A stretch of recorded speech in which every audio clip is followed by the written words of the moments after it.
ending a few minutes ago. Cast members watched tonight's show from bar stools at Boston's Bull and Finch Pub, the bar that inspired the set on which Cheers was taped.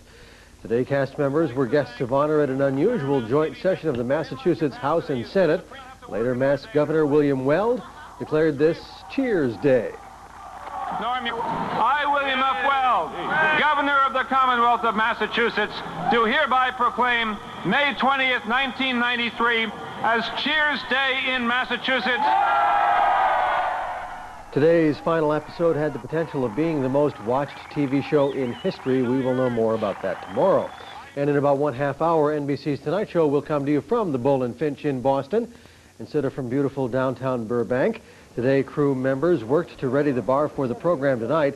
It's the first time the Tonight Show has been broadcast from a non-studio location. Jay Leno, a Boston native, took time out to talk to the crowd of workers and bystanders outside the basement bar. Other news now, reassuring words from IBM Endicott today to workers worried about possible layoffs. Apparently, lots of workers are interested in taking early retirement, maybe enough to head off layoffs for now. The company won't say how big a big staff... There really isn't any reason for people to want to come here. Merchants, they say, take the good with the bad. After all, downtown wasn't built yesterday. People who don't understand that, or who don't want to appreciate that, well, there are other places for them to go. Ron Cragen is co-owner of the Metro Center, downtown's mini mall.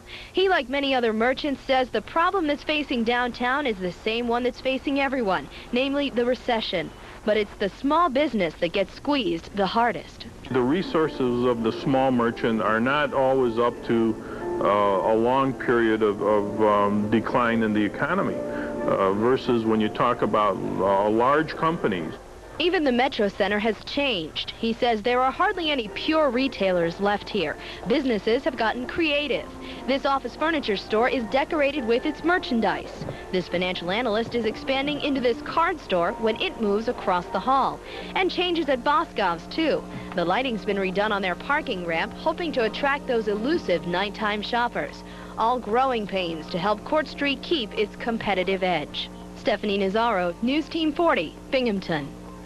It's going to be slow moving for a while for motorists along Route 26 between 17C and Endicott, all the way to the Parkway in Vestal. This is because the state DOT is working on Route 26 bridges over the highway and the river. The southbound lanes of the roadway are closed. Drivers heading that way are going to have to cross over to the northbound lanes, which have been divided to allow for two-way traffic. The work will continue right on through 1994. It's going to cost $10.1 million. Despite a record collection of food during this holiday season past, Chow is again running low on food. The Community Hunger Outreach Warehouse has a whole lot of empty shelves that they hope to fill over the next few days with the help of people and giant markets. 12 of the area's giant markets will have volunteers on hand and food barrels at each store. Chow coordinator Billy Briggs says that she is seeing a lot of new people asking for help. Yeah, it's hard to believe. We were looking at some of the statistics, and we're serving over 2,000 meals a day, and in 1988 it was 141 meals a day. So that's a tremendous increase, and there's a lot of people in need out there. The Chow barrels will be at the giant markets through Saturday. Also, if you round your total at the checkout counter up to the nearest buck, that amount will be matched by an anonymous donor. The state Senate wants to crack down on drug users by taking away their driver's licenses. The Senate has approved a bill sponsored by State Senator Tom Libbis of Binghamton to suspend the driver's licenses of people who are convicted of drug-related crimes. The measure must still pass the Assembly. The legislation also meets the requirements of federal guidelines ordering states to get tough on drug offenders by doing just that, revoking licenses. If some states don't comply, they face losing highway funds from the federal government. Preventing teens from driving drunk after the prom was the idea behind this make-believe accident today staged at the J.C. High School. Members of the school's SAD chapter acted out the horror of a deadly crash. The message hit home. It's really scary. It makes you think what really can happen. The county sheriff's department and a hospital helicopter made the mock accident appear all the more real. Time to take a break from news coverage and check in with Erica. At this hour, it's 47 out at the airport, but it is cooler around the valleys. And tomorrow when you wake up, it'll be cold, and some spots will have a cold haze, as I like to put it. Overnight lows will dip pretty chilly, 41 at the airport, but mainly the mid to upper 30s around the region, and you could see some light frost in some of those areas. We'll talk more about that and my forecast later on. Still to come tonight, news from Washington, including the flack the president is taking over his new haircut, and a whole lot more when we come back.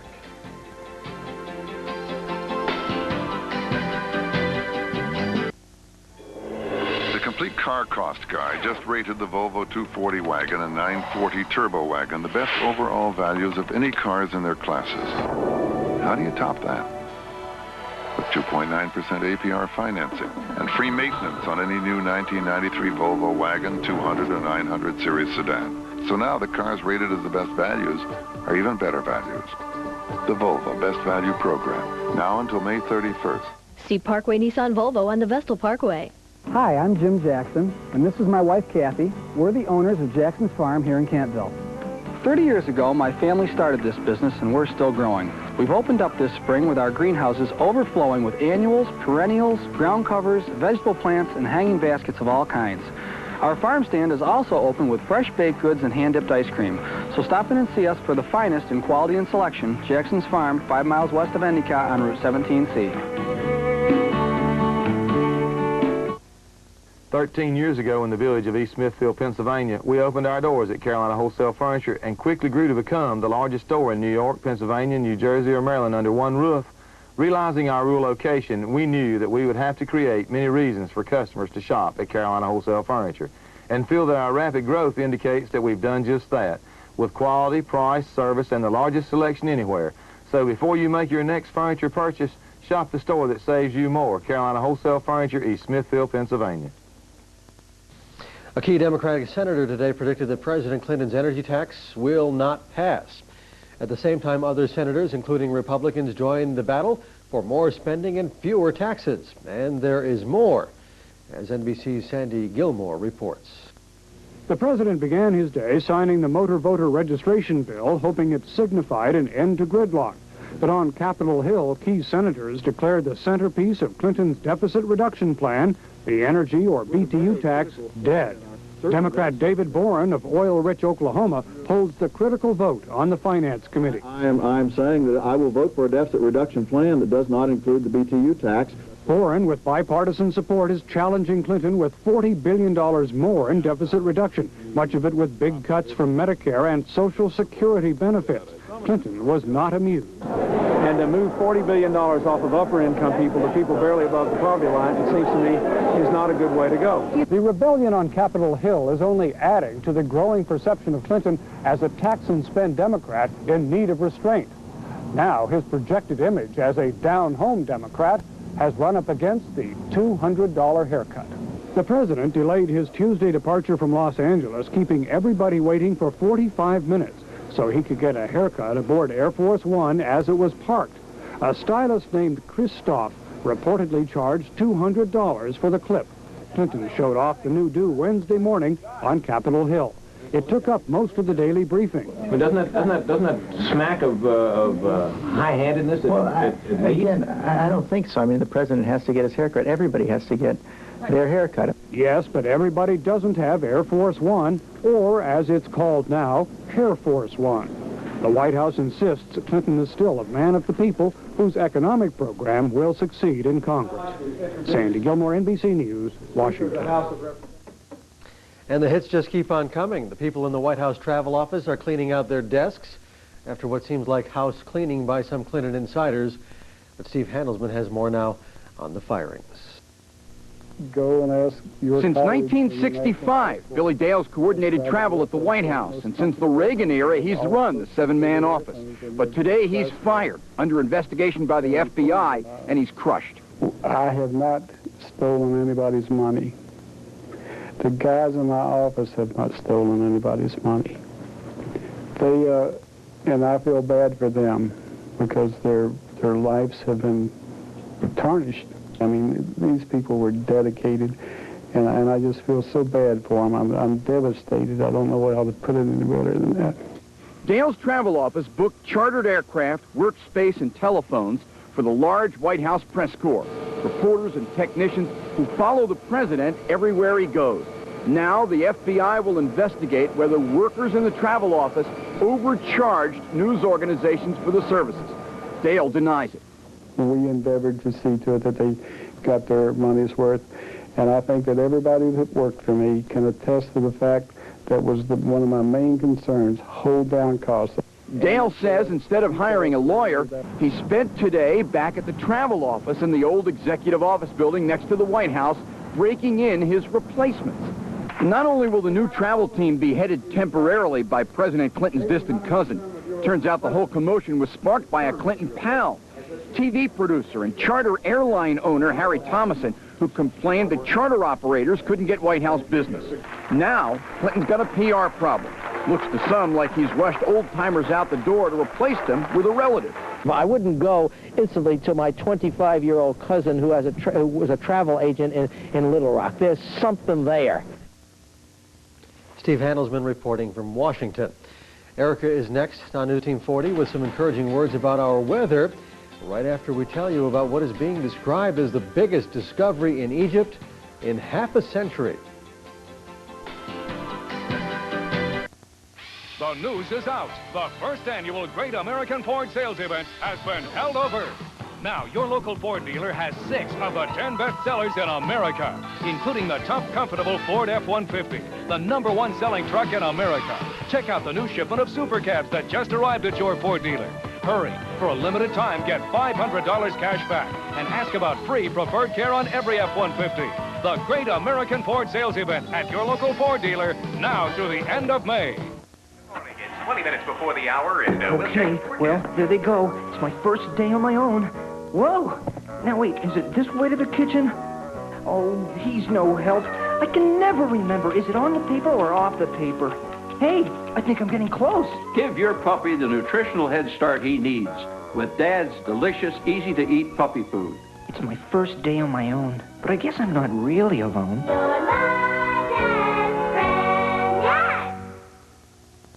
Hey, Binghamton, bring your kids to see our kids and save at the greatest show on earth as Ringling Brothers and Barnum and Bailey Circus celebrates 200 years of circus in America. WICZ TV 40 and your local Coca-Cola bottler invite area kids to join the most talented young circus stars from around the world. May 26th through 30th at Broome County Arena and save $2 on kids under 12 at selected performances. Get tickets at the box office and Ticketmaster and get in on the fun and savings at the greatest show on earth. Archaeologists in Egypt have made a discovery over 3,000 years old and being called the most unusual in half a century. The Egyptian Antiquity Organization found a tomb in the Giza Desert that belonged to Min Nakht, the chief of military chariots during the rule of Ramses II, Ramses II. The tomb was found by accident during excavations near the pyramid. It had been well hidden to keep tomb robbers away and to protect it from weather conditions. Efforts now already underway to restore the discovery. That work expected to take up to 5 years. And of course, they get a little rain there, but not too much. No, not nearly as much as we trying to slide into the weather. I saw that, and you mentioned weather, Pretty about clever. protecting the tomb from the weather. We're professional here. That's right, we are. Well, let's not talk anymore, Steve. Right now, let's look outside our current conditions. It's 47 degrees at this hour, cooler just about everywhere else. The humidity's at 74%, and the winds are rather light out of the west-northwest at 5 miles an hour. Some fog has developed across the area in some of the valleys, and the barometer is rising, which is eating up the cloud cover. Earlier today, we had a chilly high of only 54 degrees. Last night's low got down to 44, and we will fall below that tonight. A normal high would be about 66 degrees for this date. Normal overnight lows shouldn't drop below what we're at right now. We set a record high of 87 degrees back in 1956. Sunrise in the morning will be at 5:37, sunset at 8:23. We only had a trace of precipitation today from this system that's just lagged right along the coast. The good news is it's pulled on out to sea and high pressure has built in. We're seeing the clearing skies, but since they're coming in the overnight hours, that's why our temperature is going to bottom out tonight. Another part of bad news is another cold front across the Great Lakes will drop through and cool down our temperatures once again. Not that they've warmed up much at all. The better news about it is that it will be fairly dry and will only spawn some scattered showers tomorrow. This will be an evening picture of what it'll be like around 6 o'clock. The cold front will push through tomorrow night. High pressure will build in for the weekend, so that's always good news. In the meantime, colder flow from the jet stream. We have a big dive in it down almost to its winter position.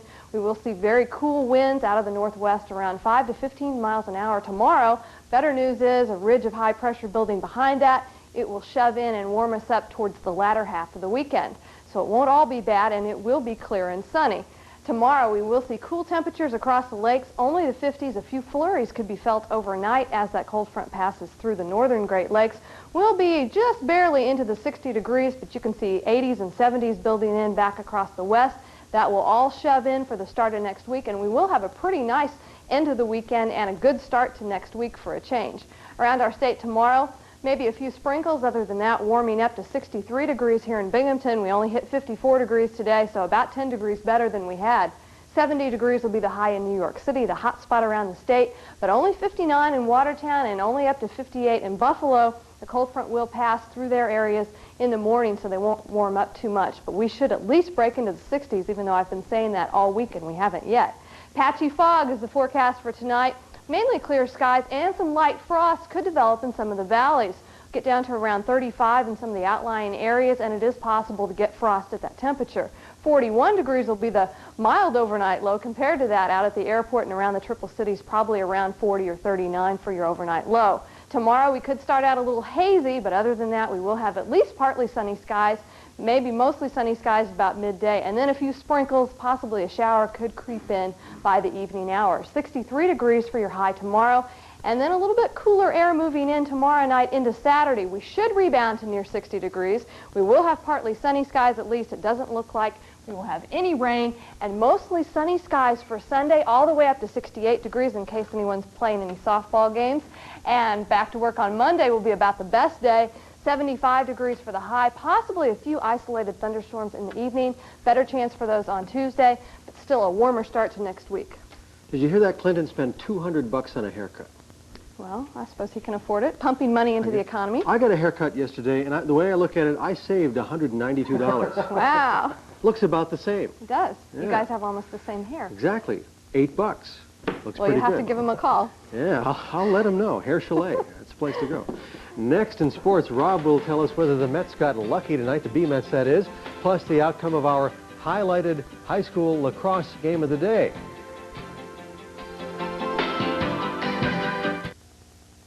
Here at Mike Carnes Ford Mercury, we are shattering prices on used cars for this entire month with our money-saving Yellow Tag used car sale. This is the official used car wholesale guide. Well, for this sale, we have marked prices just a few dollars above wholesale on yellow tags like these. Every used car and truck in stock. Luxury cars, sporty cars, and economy cars. And trucks of all makes. See for yourself the Yellow Tag price is clearly marked. It's your best chance this year to save on a used car only at Mike Carnes Ford Mercury in Halstead. Sale ends the 28th. He's on top of it. Go for the last. Step on the gas. Watch it. He's on top of it. One way to fun. Come on, everyone. Watch it. Watch it. Watch it. He's on top of it. Share laughs with the Huxtables on The Cosby Show, weekdays at 4:30. On the next edition of Broadcast New York, school's supposed to be a haven. What? And teachers are supposed to be role models. They're in charge with the welfare of our students. But sometimes teachers take their power too far. Hugging kids, touching kids, hitting kids. We just said, let's go upstairs in our bathroom, let's get naked. Are teenagers prime targets for predators? On this week's Broadcast New York. Broadcast New York, Sunday night at 11 on TV 40. Celebrate a new day at Chase, Saturday, with a low-rate, no-closing cost home equity line of credit. It's our payoff for your day off.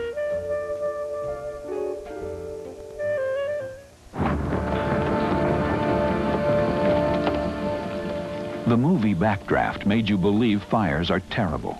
Believe it, or your dream house could go up in smoke. A message from the International Association of Firefighters. Hi, everybody. Time for sports. The first of 4 games for the Binghamton Mets against the Canton-Akron Indians tonight. This Eastern League road trip continues.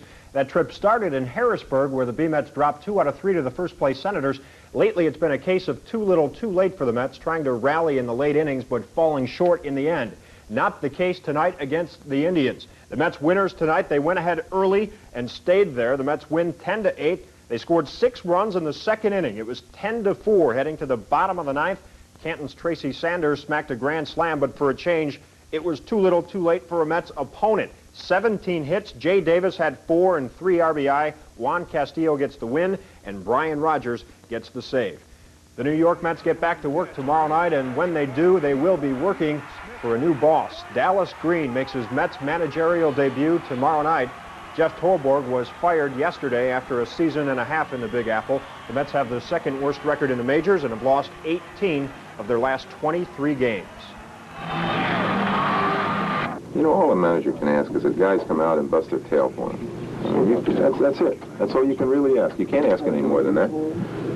You can't ask them to love you. You can't ask them to, you know, live their lives the way you live yours or whatever it might be. But you can demand that they play hard. This club played hard. Just didn't play well. Just didn't play well is what he said. Major League scoreboards, National League, Pete Incaviglia, a grand slam. Philly wins again. The Cards have a 7th inning lead. Fred McGriff, a home run in the 11th for San Diego, and the Giants have now won 6 in a row. American League scores, Detroit wins, Cleveland a 3-1 winner in Baltimore, 2 partials now, the 9th in Texas and the 7th in Kansas City. And finally, check this, Toronto beats Boston 4-3. Red Sox relief pitcher Sam Mayday Malone with the blown save. He announced his retirement after the game, says he's going to open a bar in Boston or something like that. Now back to the NHL playoffs and back to the New York Islanders, back to the home ice for them for the first time since the first round. The Isles have lost both games so far in the Wales Conference Championship Series to Montreal. The Canadiens, the hottest team still on ice, winning 10 straight in the postseason. But to get 11, Jacques Demers' Canadiens would have to get past Al Arbour's Isles on the road. Not easy to do, especially when the home team strikes first. Second period, Brad Delgarno to Pierre Turgeon in New York has a 1-goal lead heading into the third period. We go to the third. Montreal battles back. Less than 6 minutes left in regulation. Vincent Damphousse out front to beat Glenn Healy on the rebound. They're tied at 1, and for the 23rd time this playoff season, a game goes to overtime. So we go to OT, where we find Les Canadiens. Benoit Brunet avec Guy Carbonneau. This one is in the books. Carbonneau with the game winner, 2-1 in overtime. Montreal leads the series 3-0. In the NBA, the Phoenix Suns are trying to write a sequel to how the West was won. The team with the top record during the regular season was just 1 win away from heading to the Western Conference Finals. But to get that 4th win over the Spurs, the Suns had to rise tonight in San Antonio. We go to Game 6 at the Hemisphere. The Suns looking to close this one out. The Spurs looking to force a Game 7. San Antonio hung tough on both ends of the court. The steal starts the fast break. Willie Anderson, the dish to David Robinson, the Admiral with the slam, 2 of his 22 points. Spurs up by 10 in the third, but the Suns come back. Tied at 100, 11 seconds left. Charles Barkley one-on-one with Robinson, and he drains the J. Phoenix up by 2. Barkley with 28 points and 21 rebounds. Last chance here for the Spurs, but it comes up short. The Suns win this game. They win the series now. 102-100, they advance to the Western Finals. On the scoreboard, the other West semifinals, Seattle looking to close it out tonight in Houston. Other NBA news now. Coaching nomad Larry Brown resigned today from his head coaching job with the LA Clippers. According to the Clips, Brown wanted to explore other opportunities. Brown has had opportunities in the past in the pros with Denver, New Jersey, San Antonio, and LA, in college with UCLA and Kansas.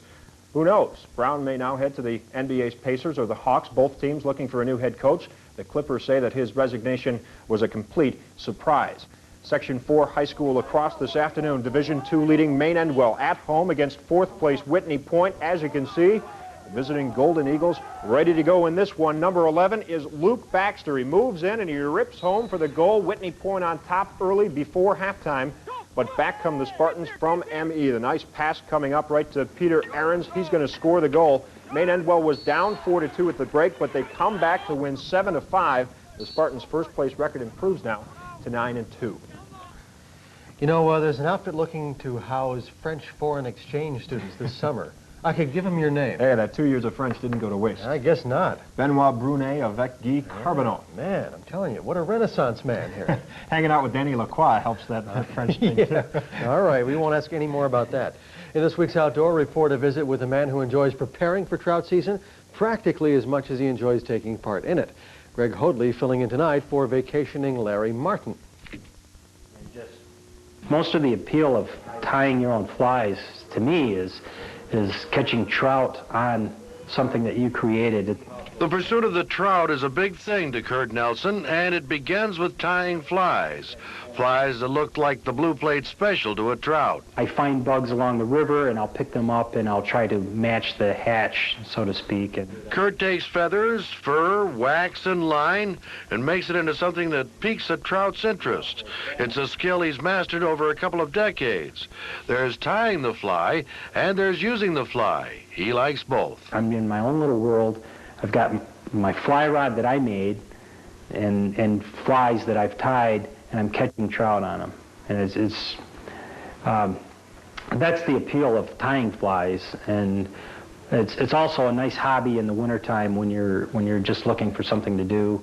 Truth be known, fly or not, Kurt just likes to fish. I have a couple of tackle boxes full of bass lures and walleye jigs and everything else. I fish spinning reel, whatever, fly rod, whatever works. But the real joy to me of fishing is the fly fishing. As long as there are hungry trout, Kurt plans to keep tempting them. There's just something about it that keeps me doing it. And I've done it for 20 years now, and I hope to do it for another 20, maybe 40, maybe 60 years. For Vacationing Larry Martin, I'm Greg Hoadley with the Outdoor Report. We have more for you tonight, including the results of a contest that had as its prize a $500,000 Maine Inn. We'll be right back.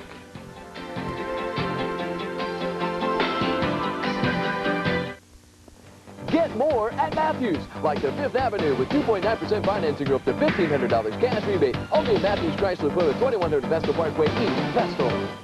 If you're a cycling enthusiast and are looking for a great bike, a bike that is assembled the way a bike should be, then there's only one answer. Babcock Bikes in Endicott. Kevin Babcock personally assembles every bike he sells, so you can be assured of his personal attention and the benefit of his many years of experience. And Kevin will personally educate you on the proper maintenance of your new bike, and the bikes at Babcock's are high quality, ready-to-use racing bikes. Babcock Bikes for the discriminating rider as well as the racer. Corner of Page Avenue and Main Street, Endicott. Hear all about it on Cheers. Sam said he was going to propose to someone. The bar's really buzzing with the news of Sam's bride-to-be. Let's just say inquiring minds want to know, eh? Finally, after years of waiting, the time is right for Sam. To us. And Diane. To us. Looks like the big moment has arrived for Sammy to pop the old question. Will you marry me? And the answer is, next time on Cheers. Cheers, weeknights at 7:30 on WICZ TV 40. If you haven't been watching Jeopardy lately, you're missing categories like Pro Football Teams for 100. Country Music for 200. I Love Lucy for 300. Made by Waymo, 400. There's a category for everyone. Find yours on the next Jeopardy. Take the Jeopardy challenge. Jeopardy, weeknights at 7 on TV 40. Actor and comedian Richard Pryor was given one of Hollywood's top honors today, a star on the Walk of Fame. Pryor, best known for his comic roles in films such as The Toy, Silver Streak, and Stir Crazy. Pryor now fighting to persevere in the face of MS. In addition to his film work, he's done stand-up comedy, and soon Pryor's achievements will hit the bookstands. Random House, their Pantheon label, is going to be publishing Richard Pryor's autobiography. Two folks from Maryland are pinching themselves right now to make sure they are not dreaming, and they are not. The couple beat out thousands of essay contestants from around the world to win the Center Level Inn in Center Level, Maine.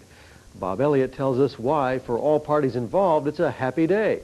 Oh, golly! It looked like a cross between a Publishers Clearinghouse giveaway and the first chapter of the Bob Newhart Show. Actually, it was better. It was Rick and Janice Cox coming home to the Center Level Inn for the first time. Feel like the Clinton? Yeah, I do. What do you think, Hillary? Hi, Bill. The Coxes beat out 5,000 other contestants and came up with the best essay entitled Why I Want to Own and Operate a Country Inn. Now they'll get their chance. They get an inn for $100 and the current owners lose an inn and get 500 grand. No wonder everybody's happy. Hi! Hi!